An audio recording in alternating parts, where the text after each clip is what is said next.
Okay, so we're continuing our focus on the nature of Jewish tradition. And I pointed out in the last video that's not a religious tradition. Now, we said there are 26 Islamic nations, and there are 18 nations that have made Christianity their official religion. But there's only one Jewish nation, and that's obviously the land of Israel. And the reason is because we are a nation, and that's who we are in essence, right? And we went through the different reasons and how we know that from the very conception of the Jewish people, going back to Abraham being told to go to a land because there will become a great nation. So we're a nation in essence. But at the same time, we're very different than other nations. So I want to focus here on 4 ways that our nationhood is different than your typical nation out there. So difference number 1 is our nation is a covenantal relationship between us and God. Meaning that it's not something that we conceived, we started out and Abraham said, hey, let's, I like you people, let's form a people. It didn't happen that way. It's a covenantal relationship.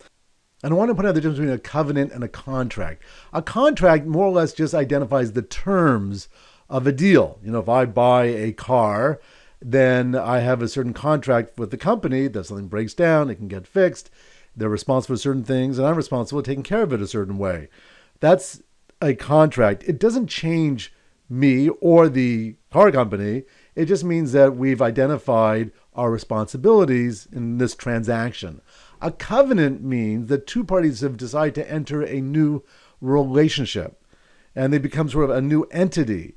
So whereas a contract, I'm not changing, I'm not wed to the car company, but when it comes to our relationship with God, we are, so to speak, wed to the Almighty. Just like a husband and wife, then they come together. That's a covenantal relationship. They're creating a marriage. They're creating a new home together. It's something new.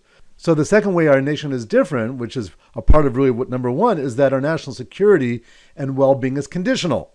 Right? We have to do certain things to uphold our end of the relationship in order that we're granted the security and well-being to accomplish what we need to accomplish. If we go off track and lose focus, then God will not provide us with the blessings and the guidance and the security that we need to do so.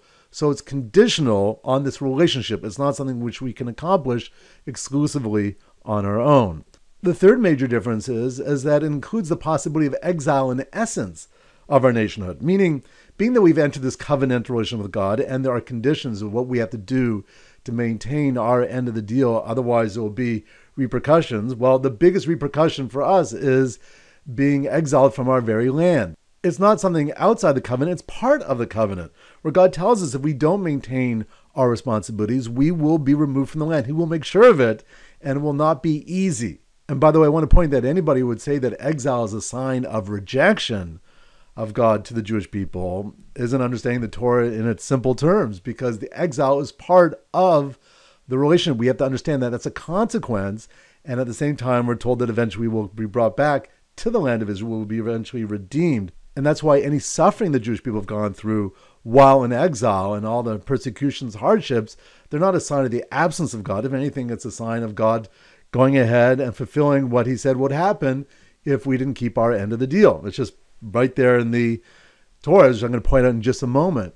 And the fourth major difference between our nation and other nations is that our nations maintain through Torah learning, prayer, and observance of the commandments, which aren't things that you naturally assume are going to maintain a security of a nation, of an entire people in their land.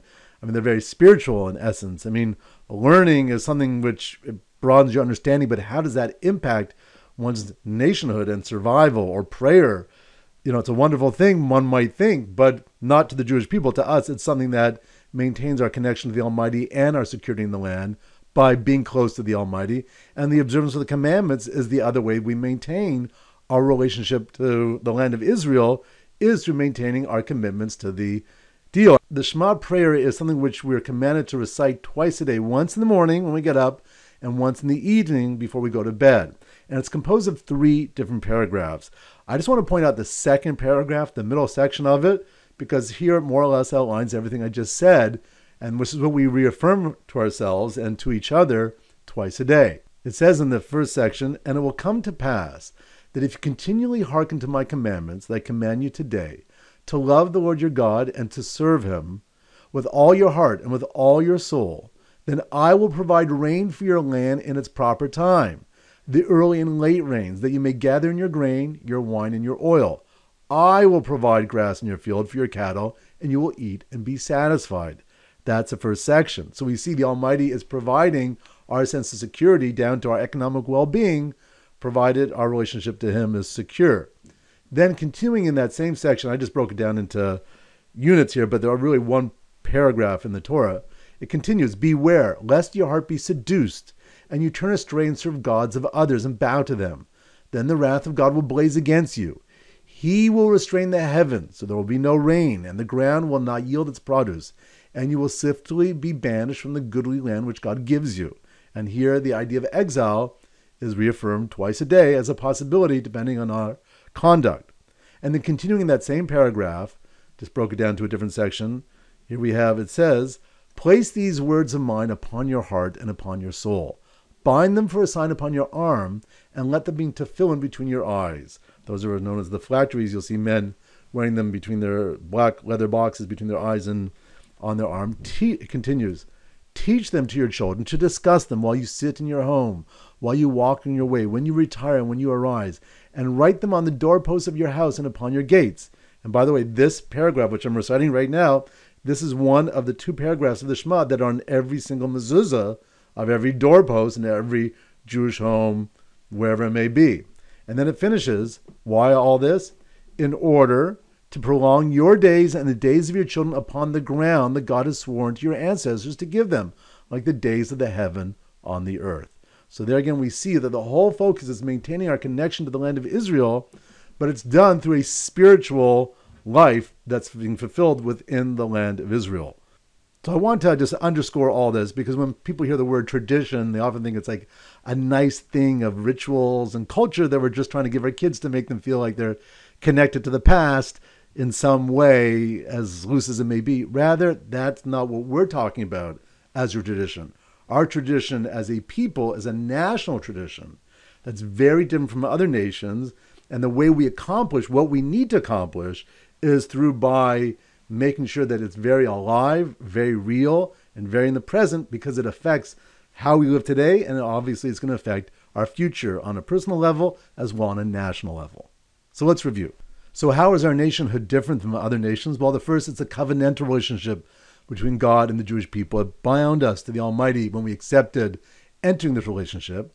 Secondly, our national security and well-being is conditional. It's something that we can't secure on our own. Being the Almighty controls the universe, it really depends on our upholding the commitments that we made to the Almighty at Mount Sinai. 3, it includes the possibility of exile in essence. We're told that's part of the implications of entering this, that we will have to endure terrible hardships and suffering and persecution if we don't uphold our end of the deal. And finally, it's maintained through Torah learning, prayer, and observance of commandments, which is very bizarre, right? And that's the thing that's just hard to kind of grasp. But how is it possible that a nation can thrive in spiritual terms that don't seem to have a direct impact on physical reality? And yet we see the Jewish people are continuously blessed as we go throughout history. And we said that this is all reaffirmed twice a day in the second paragraph of the Shema prayer. It's a commandment to say this prayer twice a day, once in the morning, once at night.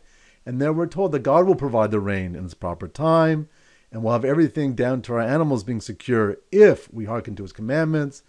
If we don't, and we follow other nations and their cultures and their value system, then eventually God will restrain the heavens and we'll eventually be banished from the goodly land which He has given us. And then we're told what we're to do, how we're supposed to fill our homes and our lives with the awareness of the Almighty in our presence, in order that we can live on the land which the Almighty has given and sworn to our ancestors, like the days of the heaven on the earth.